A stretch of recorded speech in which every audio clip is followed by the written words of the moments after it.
Let's focus once again on South Korea, which has recorded 76 new infected cases in the last 24 hours, bringing the total to a little over 9,000. But it is important to note that many have said that South Korea has managed to some extent to flatten the curve because of its rampant testing. And now for more insights, joining us live is Bruce Harrison from Seoul. So Bruce, tell us, South Korea seems to have flattened the curve, or at least that is what some news reports suggest. And some of the biggest economies across the world are still struggling. So what did South Korea do right?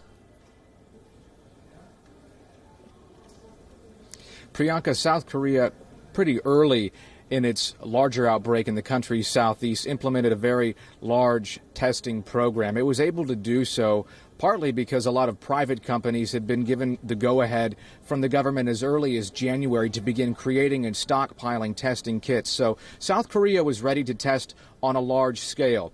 And because it was able to do so, they were able to track confirmed patients and isolate them as quickly as possible to make sure those people didn't get gravely ill and prevent the further spread of the virus.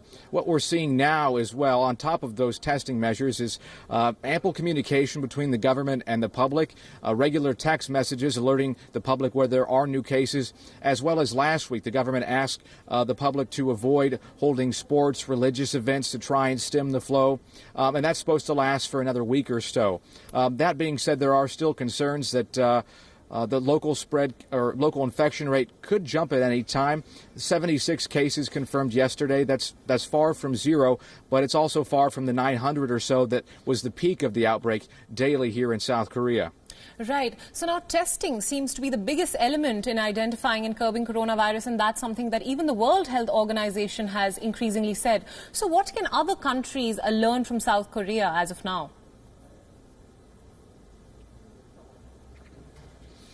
Well, it's important that you test people as quickly as possible, especially if there's any indication they may have contracted COVID-19.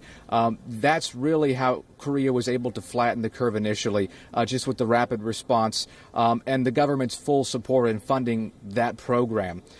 Really, what's also important is it doesn't just stop at once somebody's treated or tested positive and treated. They also track that person's history. They find out where they've been. They find out who they else may have come in contact with, so they can find more possible confirmations. And that allows the government to stem the spread, as well as keeping the public aware of places they may or may not want to go. That's really been crucial. I also mentioned communication.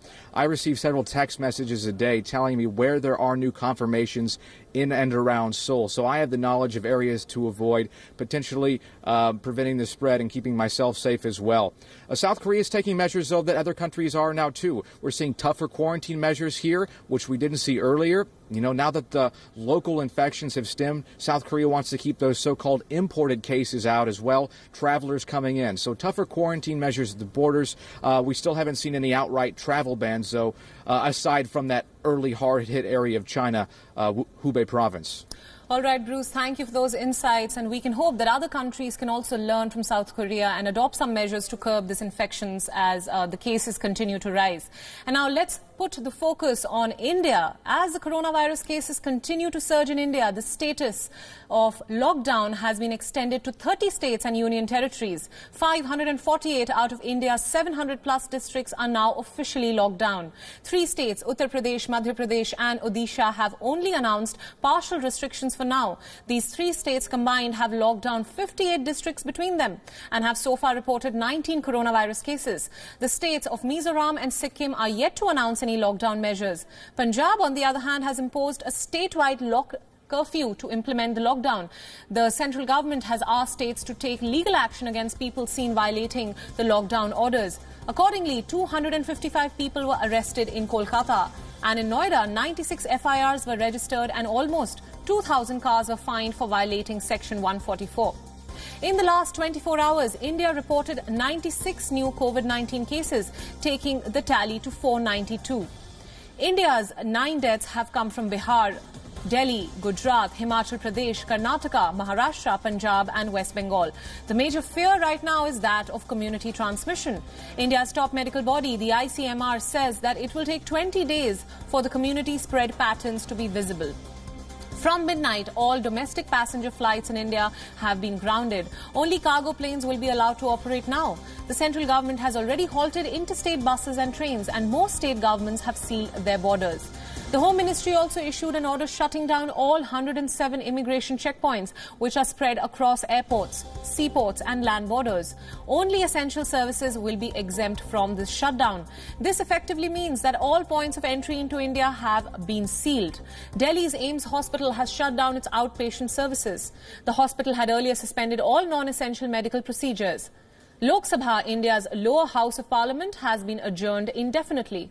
And the Supreme Court has ordered states to identify prisoners who can be released to decongest Indians' jails.